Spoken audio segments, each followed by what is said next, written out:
Don't forget, our next session will start promptly here.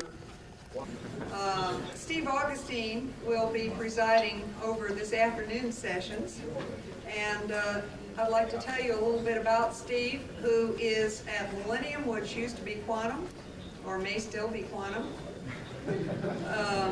He got his bachelor's in chemistry and math at Trinity College in Illinois, and his PhD from Northwestern University with under Wolfgang Sockler. And he has, from 1988 until the current year, been working for Quantum Millennium Petrochemicals. Steve. Our first speaker this afternoon is Stu Soled, who is with Exxon. Stu got his PhD from Brown University in 1973. At that point, he stayed on at Brown for a little while and then went to France and worked on synthesis and characterization of novel oxide and sulfide materials. He's been at Exxon now for about 16 years, where he has worked on, and his interests lie in synthesis, characterization, and evaluation of novel catalytic materials. And he's also worked extensively on Fischer-Tropsch chemistry and solid acid catalysis. He's co-author of more than 30 publications and 40 patents. The title of this afternoon's talk will be Catalysis by Tungsten Oxide Containing Strong Solid Acids. Steve. It's a pleasure to be here this afternoon. I'd like to thank Pat for the gracious invitation. I know it's right after lunch, but I'm just warning you, anybody falls asleep, it's going to make me dozy. So try to keep awake. I'll try to help as best I can, but no guarantees. We've been interested in solid acids for a while, and the ones I'm going to talk to you today are ones containing tungsten oxide, and I'll sort of get into a rationale for that. First, let me just tell you about some of my co-workers. My principal co-workers in this endeavor have been Gary McVicker, who many of you are familiar with, and Enrique Glazier, who's now at UC Berkeley, and some of the other gentlemen down here also participated doing a lot of the experimental work. This is one of Enrique's graduate students that spent a summer with us a couple of years ago working on some of this. Now, this whole area of solid acids is, kind of a burgeoning, growing area. It's a very tempting one because so many of the processes that we use are using environmentally problematic acids. The difficulty is getting the economics and the environmental and the performance to exactly match and mate for many of the processes. So I think there's still a distance away on several areas. But I'd like to introduce this as kind of an overview of at least some perception of where there are several opportunities in solid acid catalysts. What I have drawn here is a sort of artist's rendition of a very simplified acidity scale, where on the top axis we have oxide-based materials. This is where you'd like to be, materials you can just wash with your hands, not worry about any sort of toxic release or anything else. The difficulty has been is that people have had to deviate off of that line over the last 50 or 60 years for both intermediate strength acids as well as for the real strong acids. And where I've drawn these dotted lines are where there are opportunities for us to try to fill in some of these gaps that have existed. Particularly over here, if we look at the intermediate strain acids, these are primarily ones that have been used in reactions where there's bifunctional catalysis going on, where there's both metal reactions generally to make your olefins, and then the acid reactions are less demanding because you're doing them over olefins. And those will involve primarily slightly chlorided or fluoride aluminum. There is, even in these cases, even in reforming, for example, some driving force to get the halides out of there, since in many cases there are organic chlorides that are used and have to continuously be used to chloride the catalyst and get stripped off during the reaction. If you think this would be a relatively simple process, finding some acids between the strength of, say, amorphous or transitional aluminas and amorphous silica alumina, but it's not that simple. Finding an acid where you can match the metal characteristics you want with the acid strength or number that you want to get them to work well. So there's a definite challenge there. And there's also, this is the area that's sometimes figuratively known as superacidity, I prefer much more to just sort of call it strong acid catalysis. And it involves areas such as paraffin isomerization, alkylation, either paraffin, olefin alkylation, or aromatic alkylation, cat cracking. And certainly encompasses much of what we heard about this morning of zeolites. And the idea would be to replace some of either the Friedel-Crafts type acids or liquid acids, the corrosive acids, with things that would be a lot more environmentally compatible. And needless to say, this is not a novel idea. People have been doing this for a number of years now. I'd say the activity is probably growing. And there are a number of materials that have been studied by various investigators. And what I'm going to do is basically focus on two of these subclasses. One that I'll call the anion modified oxides, and the other will be heteropolyacids, both of which are based on tungsten oxide. Now, if you take a step back and you try to say, what do you need to design a halide-free solid acid catalyst? I think from in a generic sense, what you're really trying to do is replace the halides with electron-withdrawing metal oxo complexes. The halides are very electronegative, and in doing that inductive movement of the electrons away, it can create coordinatively unsaturated sites or make protons much easier to donate. And you're trying to basically mimic that behavior with metal oxo complexes. And that's a difficult task to accomplish. And I think when you start to think about what types of metal oxo complexes you want, you land on the fact that something that has a high charge to radius ratio will tend to mimic that electron withdrawing capability. And if you go and look through a list of different cations that you might work with and incorporate in metal oxo species, you wind up with a table like this of sort of decreasing charge to radius ratio. And what happens, what do you find on the top of that list? Sulfur plus 6. And that's interesting. I mean, that's, I think, to some degree, why the sulfated strong acids, the sulfated zirconias, is so interesting.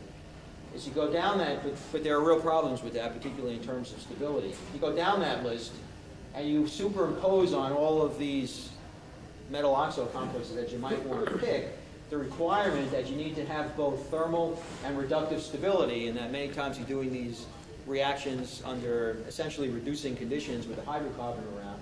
You have to be able to maintain your valence state without it reducing.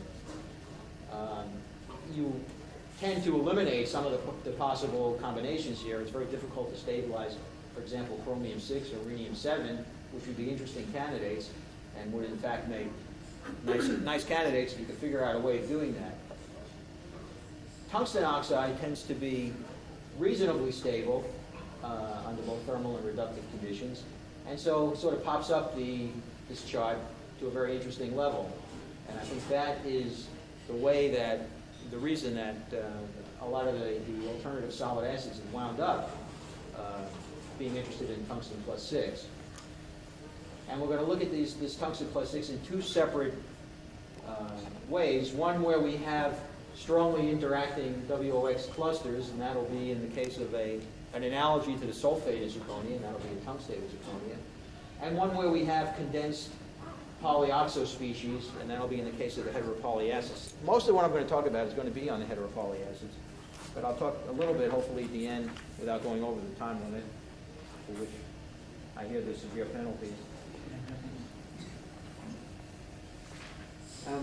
Kind of the generic themes that I'll get into with the heteropoly compounds, the difficulties and the issues that we were involved with there were combining both a nano and a millimeter particle size combination. And that is what I'm trying to say there, and we'll get into a lot more detail about, that these acids in some of their forms are very small particles, hundreds of angstrom size elementary particles, which become essentially impossible to work with on any sort of practical level.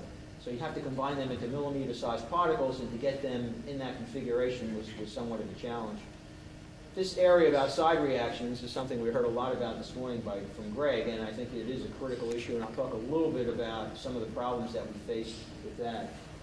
The tungsten oxide support on zirconia brings into play another importance, and we primarily looked at that catalyst for paraffin isomerization. And there you have this interesting interplay between metal and acid functions, which is somewhat catalyst dependent, And it's something that in many cases is largely ignored and very much depends on the particular type of mechanism that you go through. Where do we go from here? I guess we'll leave that for the end, probably to a break. Okay, let's talk a little bit about the heteropolyacids. Here's another, I'm not that good with making drawings, but this is a schematic representation. The heteropoly compounds are interesting materials in that they're sort of halfway in between molecular complexes and pure solid state, infinitely three-dimensional materials. You have these little nuggets of, they call Keggin anions, which contain, and this is just one particular, let me just emphasize, just one particular family of several, essentially thousands of different heteropolyoxo species. And why do they call that? Well, they have two different metal oxo species in them. In this particular case, you have a phosphorus tetrahedra surrounded by 12 tungsten octahedra. And it forms these about 8 or 9 angstrom diameter so-called Keggin anions. And why has this one been so popular? Most of the catalysis work that's been reported has been on the H3PW12040 systems. Well, if you look at where the acidity arises from this thing, what it turns out is that these negative spheres of charge are then surrounded and compensated with protons, as shown here. And in many cases, those protons are partially hydrated. So in the case of the heteropoly acid, the 12-tungstophosphoric acid, you have an H5O2 plus species in the sort of surrounding these and charge balancing. These cations are ion exchangeable, just like you have in zeolites and clays. You can put other cations, organic and inorganic cations in there. Now, in a very simple sense, the strength of this acid, when you try to figure out which ones you might be interested in, well, you'd want these negative, the anions, the conjugate base of this, to be as stable as possible. For the conjugate base to be as stable as possible, you want it to be as large as possible and to have as small a negative charge to disperse as possible. Consequently, in this particular configuration, when you have phosphorus plus 5 and tungsten plus 6, you generate only a -3 charge on that PW12040 anion. Consequently, the acid that's formed from that will be one of the stronger acids. If you start driving this up to going to lower valent species for the phosphorus or the tungsten, that's going to increase the negative charge on this anion, and that will decrease the strength of your acid. So that, coupled with the fact that this is going to give you a strong acid, plus these materials are, in fact, these acids are available and have been synthesized and fairly easy to work with, I think is why people have landed with working on those things. Now, we actually had a practical problem to try to apply this to, and I'm going to tell you a little bit about that. Here, I've just shown this picture again. Now, the thing about the heteropoly acids, 12-tungstophosphoric acid, the material itself is a water-soluble material. Very easily dissolves in water. You can then take it out, dry just like table salt, and what you get is something of a relatively low surface area. The acid itself is going to have a surface area less than 5 meters squared per gram. Now, you'd think in general that that's going to be of zero interest, something of that low surface area. But the acid itself has some interesting properties in the sense that, and we'll see an indication of this in a little bit, you can have access of basic molecules actually getting to titrating and seeing and feeling the protons that are not just on the surface, but are actually in the interior of those crystallites. And that will happen when you have a polar reactant. So the acids themselves can be interesting if you have a polar reactant. We were, in fact, working with a system where we were doing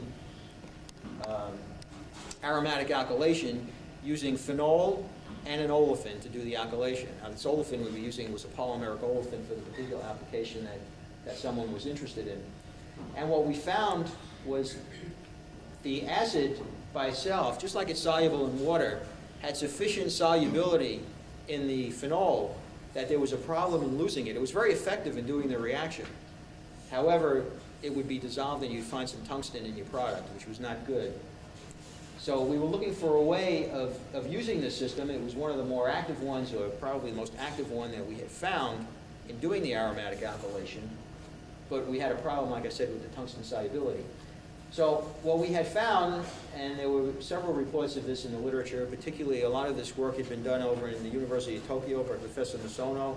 There's also been some work by Professor Moffat up in Canada on these systems, was that you can partially substitute some alkali cations for the protons, even to a very significant extent. In fact, you could replace 5 out of 6 of the protons and make these things called heteropolyacid salts.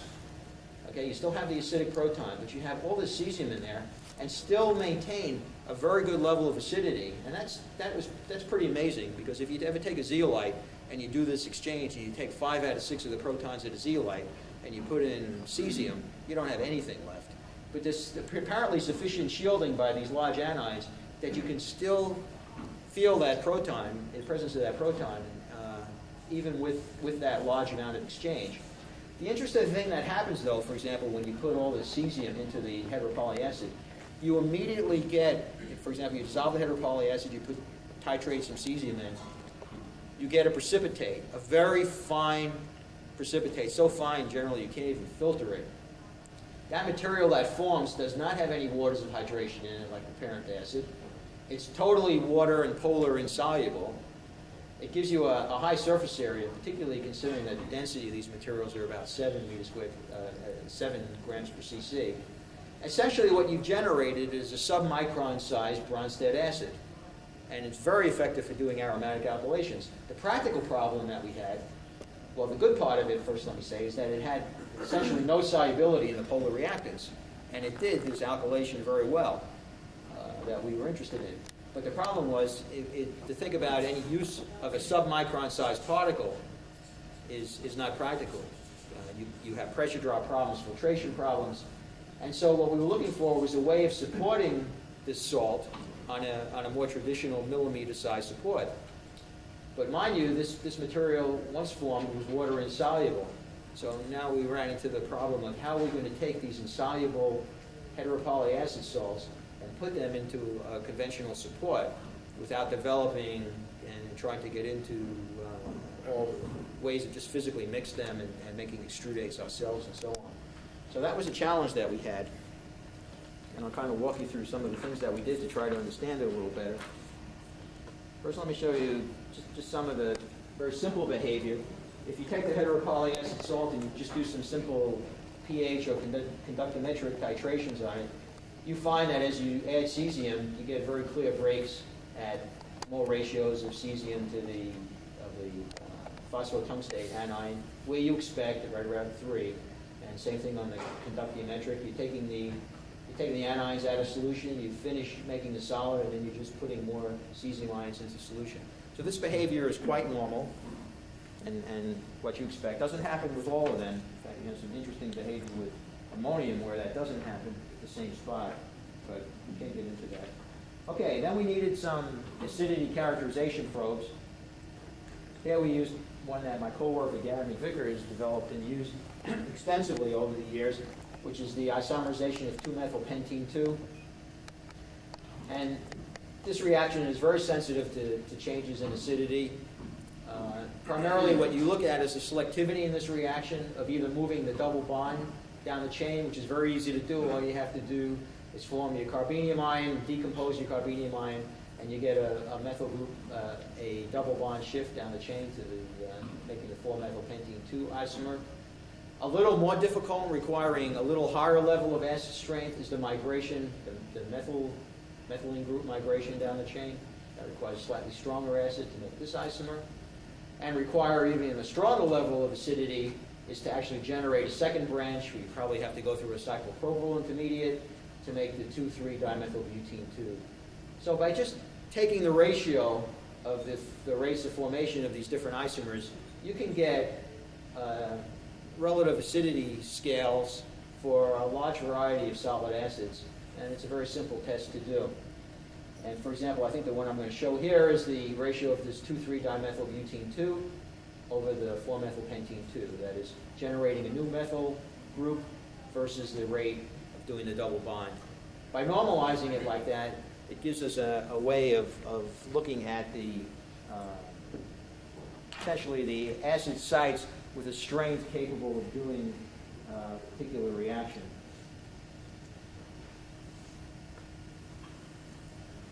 Now, remember I said you can take the tungstophosphoric acid and put in cesium, start to get a precipitate as you put it in. And you can put in various levels. In fact, you can make a solid solution essentially across the entire range of H3PW12040 and cesium-3PW12040, where you can vary the proton and the cesium content. And when you do that, you get a rather complex behavior, and it goes through something that looks like a reasonable maximum over here. And there's been quite a bit of discussion in the literature because this maximum has been observed for other reactions by Masono's group. And I think this tailing part of the curve is what you would expect. Okay, over here you're putting in more cesium and you have less protons. So the fact that the acidity is tailing off in this region is reasonably simple to understand.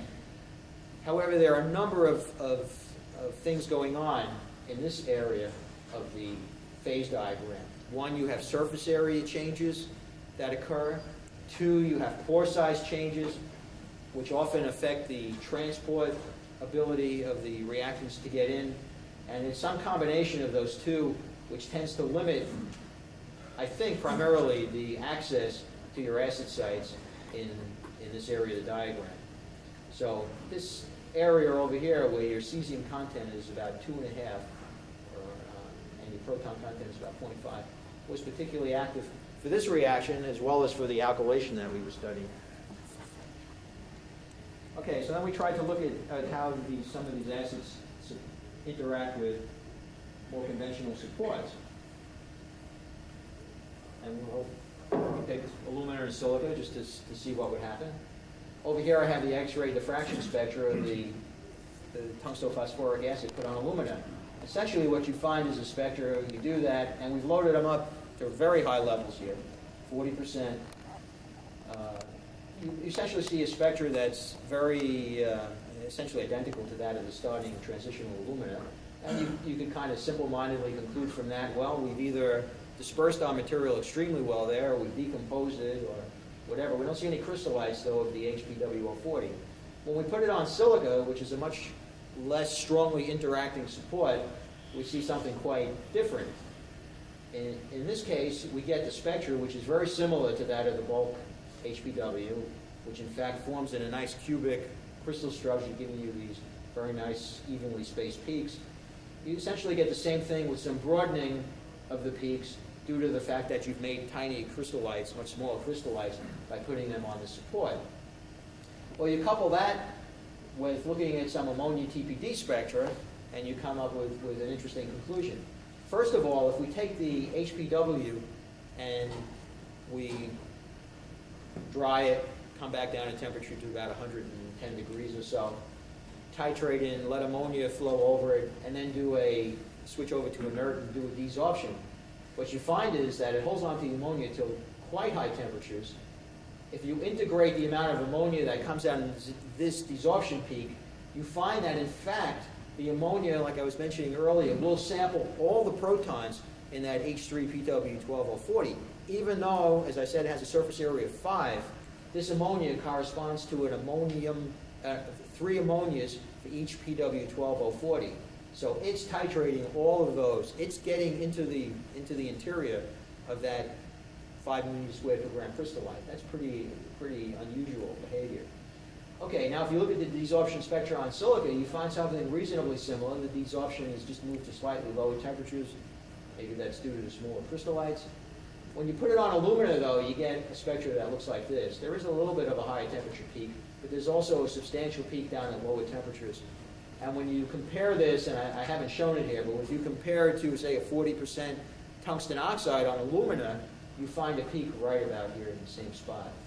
So it looks like there's substantial decomposition of the HPW on alumina. And that just seems to be an acid-base reaction, the more basic amphoteric nature of the alumina. The higher isoelectric point of alumina, you tend to decompose the HPW on alumina. So we chose silica as the support that we were interested in, and then wound up with the issue of how we're going to get these acid salts onto silica. Well, let me just show you before that, we did another, is just a simple model compound. If I lose this, I won't know who I am.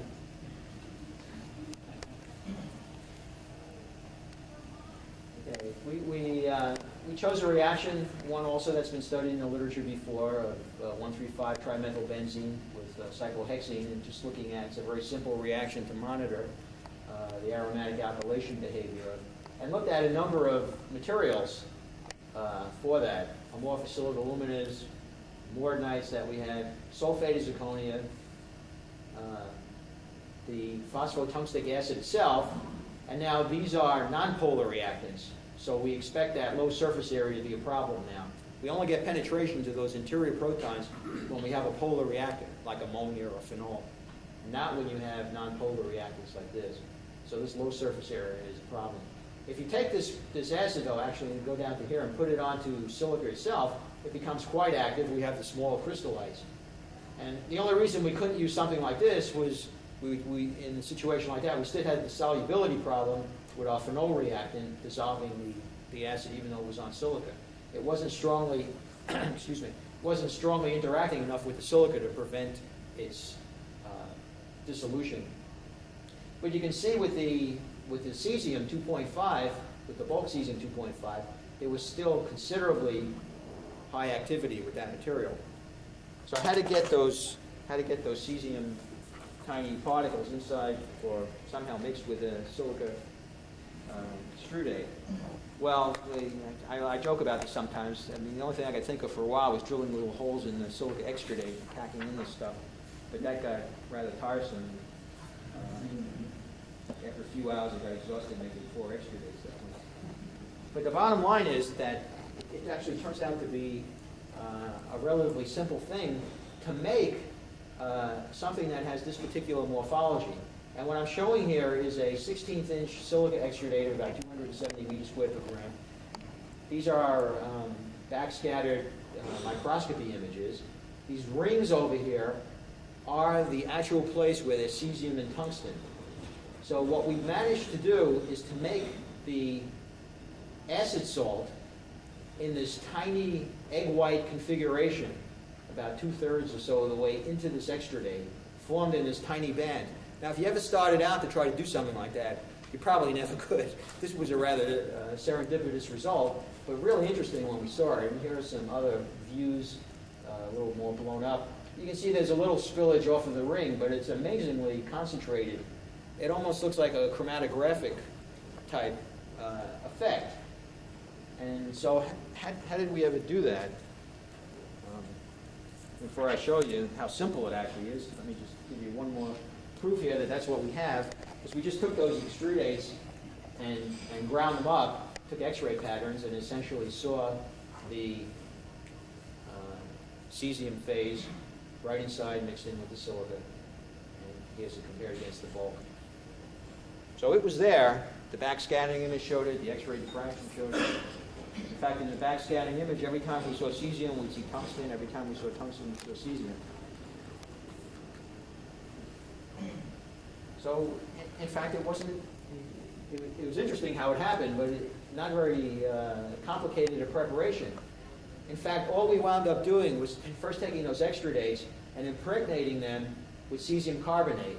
That's a high pH solution.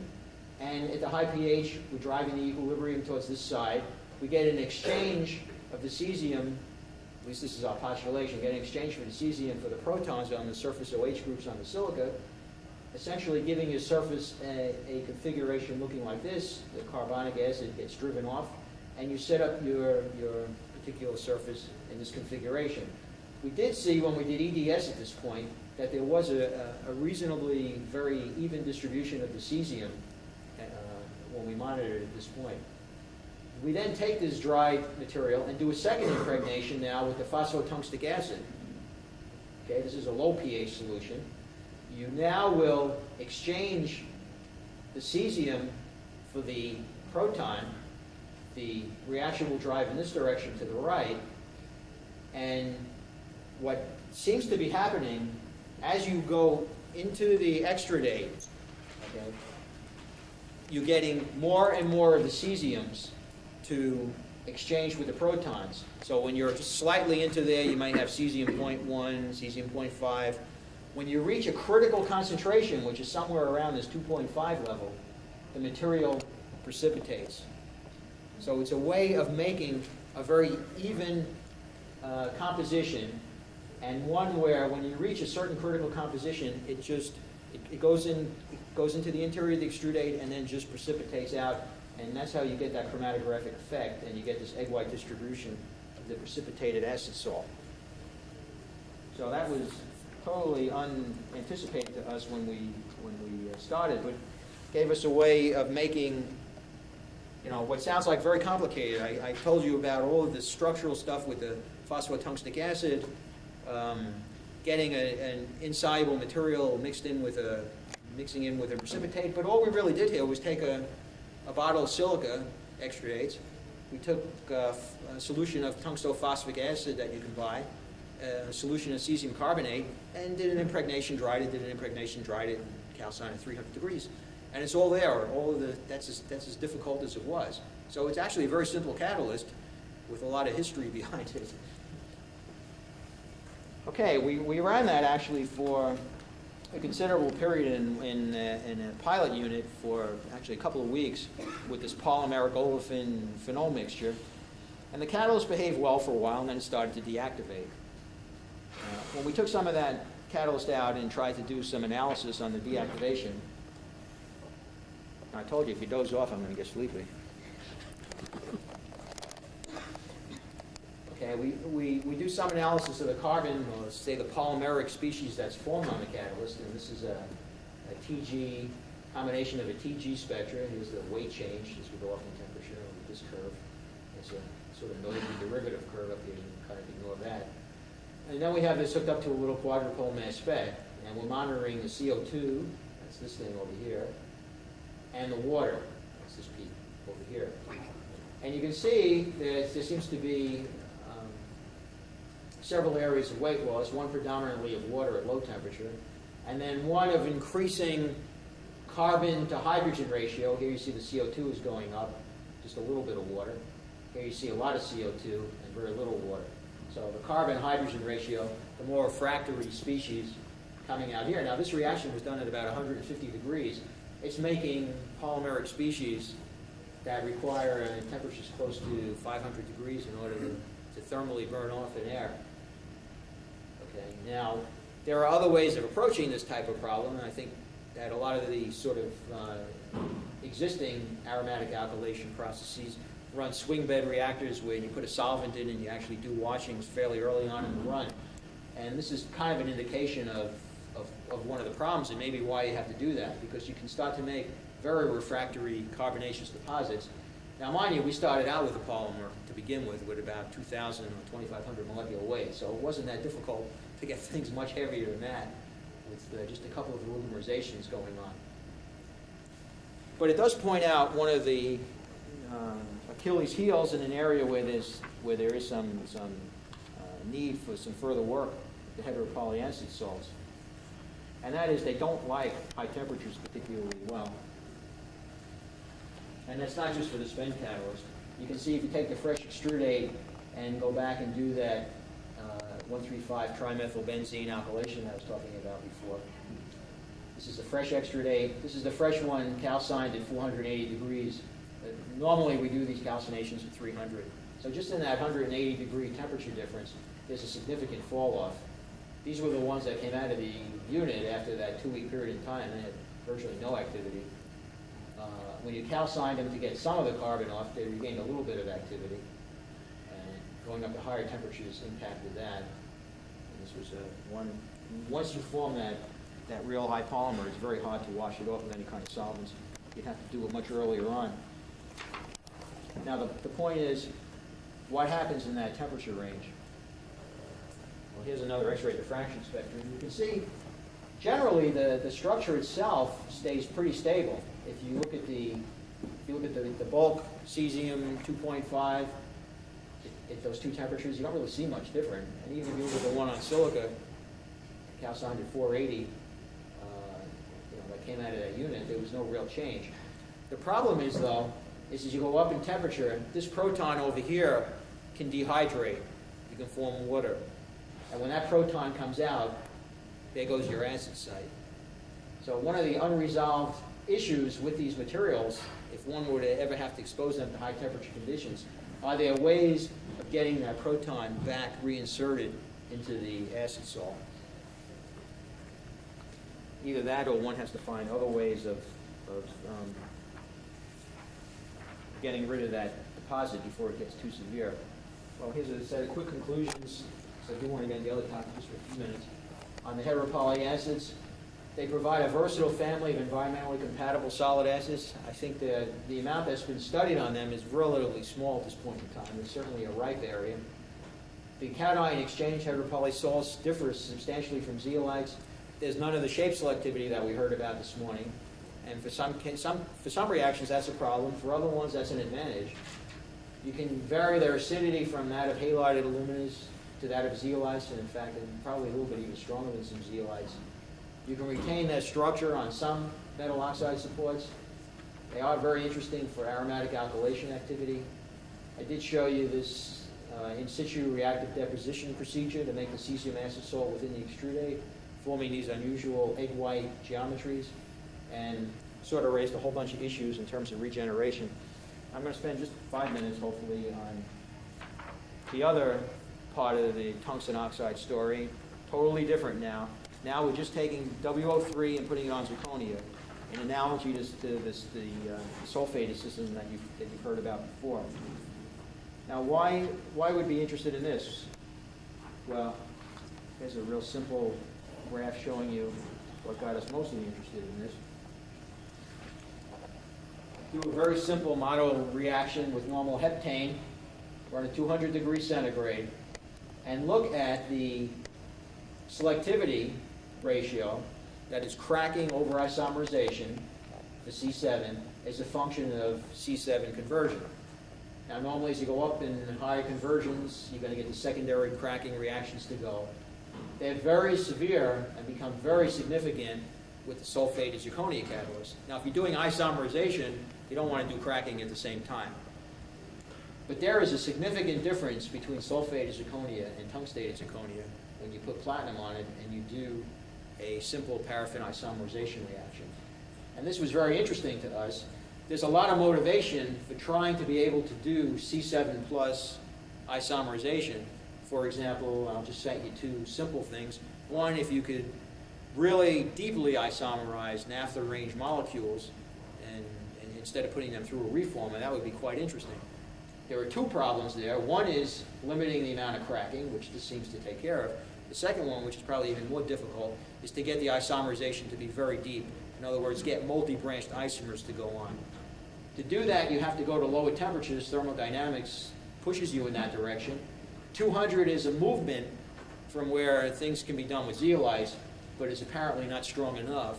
You have a real kinetic problem in making the quaternary, the high-octane isomers. So that's one place.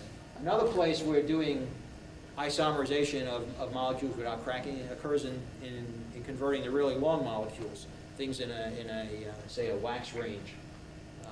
And there might be some interest in some people have particularly looked at this in systems like that. So what's different? Why are these things so different? I think I'm going to get in trouble.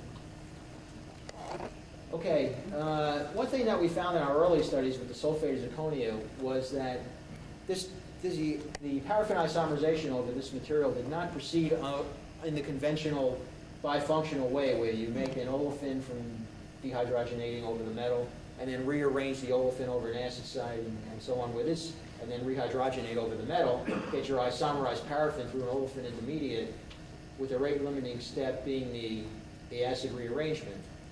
That gives you a -1 hydrogen order dependence. Well, when we first looked at sulfated zirconia, and here we've plotted C7 conversion over reaction rate over H2, okay, and got essentially a straight line here, indicating that the reaction rate order here was actually +1 in hydrogen. Very different than what we had seen, what you see in more conventional systems. Suggested that, in fact, we don't have the normal mechanism, that we probably have something related to a chain reaction isomerization mechanism, where you form an initial carbenium ion through a much debated pathway that I don't want to get into. You react that with a second molecule, and that second molecule can be another paraffin. It could be a hydrogen transfer agent that you might add. In fact, we think it can even be hydrogen in the gas feed if you have metal around. You get a hydrogen transfer reaction. You get an isomerized paraffin, since this ion over here can isomerize, and you regenerate another ion which can continue to go around in this cycle. Okay, that's kind of unusual for the higher temperature acids, but seems to be more prevalent with these lower temperature, stronger ones, partly because the olefin equilibrium amounts are so small as you go down in temperature, and the fact that these acids are strong enough to do hydrogen transfer.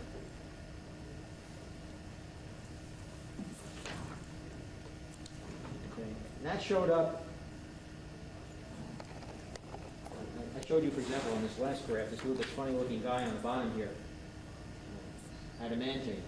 Adamantane is an interesting molecule which has some very reactive tertiary hydrogens on it, tertiary carbons, I should say, that will donate those hydrogens very easily.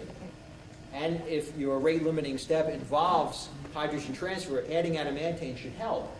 And in fact, when we added it to the sulfate zirconia catalyst, we did get a boost in isomerization, at least in the isomerization turnover rate, and it was substantial for the particular catalyst we were looking at. When we did it for the tungstate zirconia, we saw hardly any effect at all. So another indication that the two mechanisms were different. The rate orders were different. Like I said, with the sulfate zirconia, we had a +1 rate order for the hydrogen. For the tungstate zirconia, we had -0.5. So this was crying out too that something was different. And it looked like on the tungstate zirconia, with the hydrogen transfer reaction now seems to be proceeding easily. We don't have a problem like we have with the sulfate zirconia. And what that translates into is that carbenium ion that we were talking about, its residence time on the surface is much shorter with the tungstate zirconia. It gets on the surface, gets converted, and gets off. Whereas with the sulfate zirconia, it stays on there for a very long time. Because of that, it tends to go through the secondary cracking reactions much easier. Here's a very simple demonstration of that. If you run these two catalysts in a little recirculating reactor and run it with deuterium in your feed with normal heptane, you find that the amount of deuterium that gets incorporated into the unreacted normal heptane is much higher in the tungstate zirconia, meaning that the heptane visits the surface and comes off much easier than it does on the sulfated catalyst. On the sulfated catalyst, it gets down there, it stays. Those lifetimes are long. And as a result of that, if you want to be brave enough to write some sort of mechanism of what goes on these systems, and again, this is more an artist's rendition than my trying to really tell you that we understand the ultimate details of this. But we think we're generating something the equivalent of a tungsten bronze with these little crystallites of WO3. That gives the hydrocarbon species a place to sort of come down and form their carbocation. Then you get this hydrogen transfer reaction, and you get your isomerized product out. Now, if this hydrogen transfer reaction is a problem, and it is a problem with the sulfate zirconia, it's generally an indication that the platinum metal activity is inhibited and the metal is poisoned. And that hydrogen transfer then can limit the isomerization rate. You'll get the +1 hydrogen rate order, the high cracking, the enhancement with the adamantane. That's what you get here. If the platinum activity is high, you don't have poisoning of the platinum. The hydrogen transfer is rapid. What's rate limiting then is just the ability to get your heptane back down to the surface. And that's what seems to happen with the tungstate zirconia.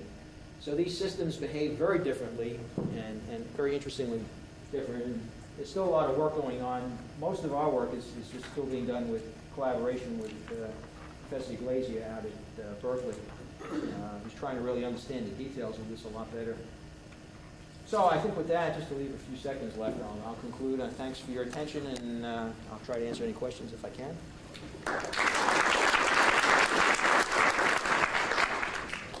Two quick ones. See, do you see a difference in the deactivation rates of tungsten zirconia versus sulfur zirconia? Does it deactivate any more slowly?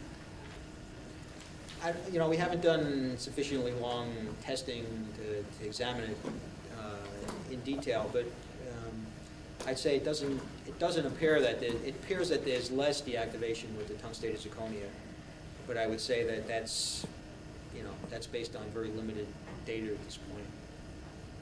Okay, there is floating around in the literature. There's a lot of arguments about the loss of sulfur from the sulfated zirconia in the course of doing the reactions, and that's slowly causing a problem. But you can have other issues with carbon laydown, oligomerization reaction. It depends on your reaction too.